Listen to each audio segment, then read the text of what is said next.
This is Optimal Relationships Daily, episode 1658, Communication Methods, by Colin Wright of ExileLifestyle.com. Hello, everybody. Nice to have you back here for this Monday edition of ORD. I am Greg Audino, your host and narrator. Today, we're reading from a really intriguing author, Colin Wright, who chronicles his full-time traveler lifestyle on his website, ExileLifestyle.com. Needless to say, all of that travel comes with a lot of new and unique perspectives, and today we'll be sharing his insight on how we can communicate with others and hopefully get on the same page about what our relationships with them need to thrive. Let's take a few minutes to hear Colin's words of wisdom and start optimizing your life. Communication Methods by Colin Wright of ExileLifestyle.com. Successful communication is a multi-person effort. That's true in the sense that it requires both or all people to be engaged, to be interested in the act of communication. But it's also true in the sense that we, as individuals, need to be aware of the other people involved and keep their interests, priorities, and perspectives in mind, just as we do for our own. In practice, this may mean pointing at something uncomfortable, something previously unaddressed, something difficult or cumbersome, and saying, "I think it's a good idea that we talk about this," making it clear that communication would be beneficial in the first place.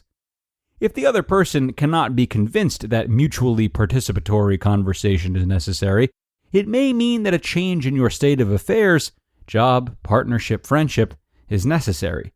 What you're putting into that relationship should be more valuable than what you're getting in return. It could also mean that a recalibration of your dynamic with that person is warranted, along with an adjustment of your investment level and expectations. Once the other person is on board, though, developing and maintaining an awareness of who that person is, what they care about, and how they communicate can provide you with a framework for interaction that makes even difficult, uncomfortable conversations confrontable.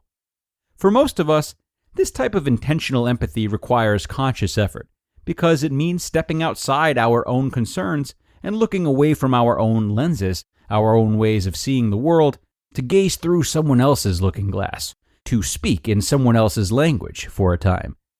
In the context of communication, this means accepting that, perhaps, your gift-giving and gift-receiving proclivities might not be universal, and that although you believe you are showing your affection for someone when you shower them with presents, the person on the other end might be reading that message differently.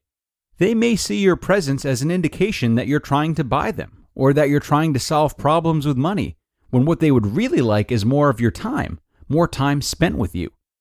This miscalibration of intention and perception can occur within any type of relationship or connection with another human being at any level of commitment or casualness. A coworker may misread your jokey familiarity as a lack of respect rather than as cordial friendliness.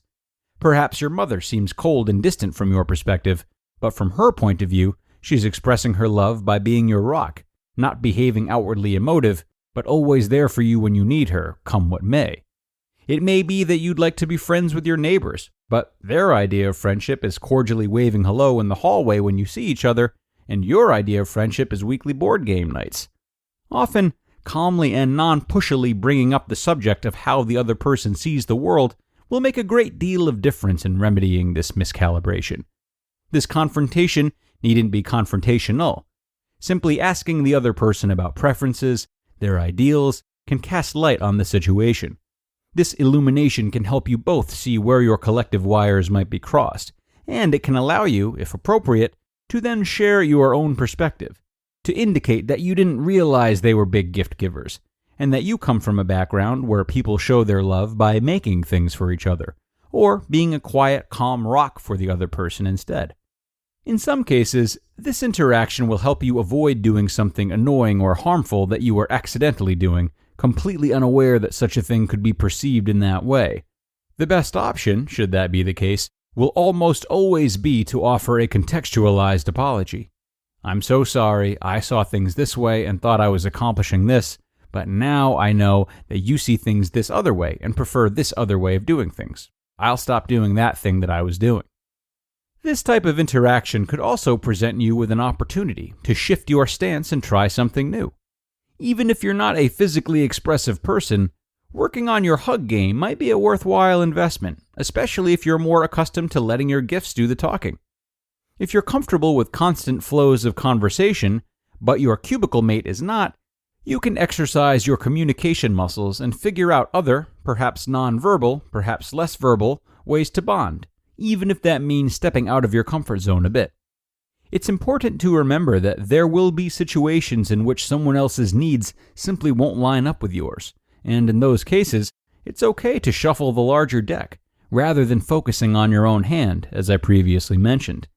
You needn't reshape important aspects of yourself to suit someone else's preferences any more than someone should fundamentally change themselves for you.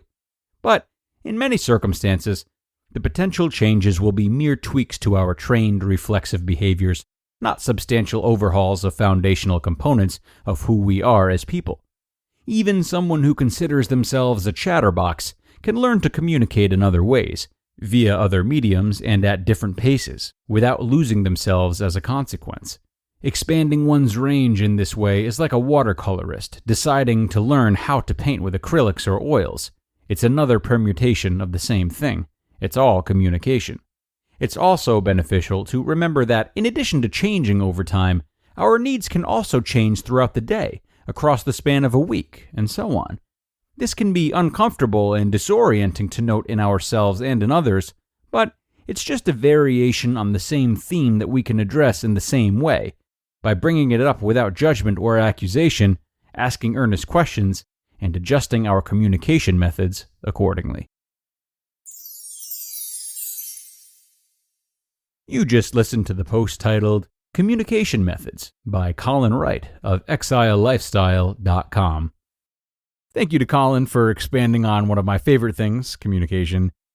He makes a lot of wonderful points in this article about just the simplicity of having these essential conversations and why they don't need to be as awkward or hopeless as many of us kind of convince ourselves that they are. And mind you, even having this type of dialogue in a way that's as sensible and easy as Colin has laid out, it still may not work. It may not work out the way you expect. Maybe you won't find a common ground. But there are still other wins, like practicing empathy regularly, learning about others' preferences. And hey, even if you don't become great friends with this person or don't have styles that line up, the bond is sure to be stronger once they've realized your mindfulness and your willingness to make a respectful effort. So I'm going to wrap this up and go have a chit chat with my neighbor real quick. I suggest you all do the same. I appreciate you all being here, and I will see you tomorrow for another episode, my friends. That's where your optimal life awaits.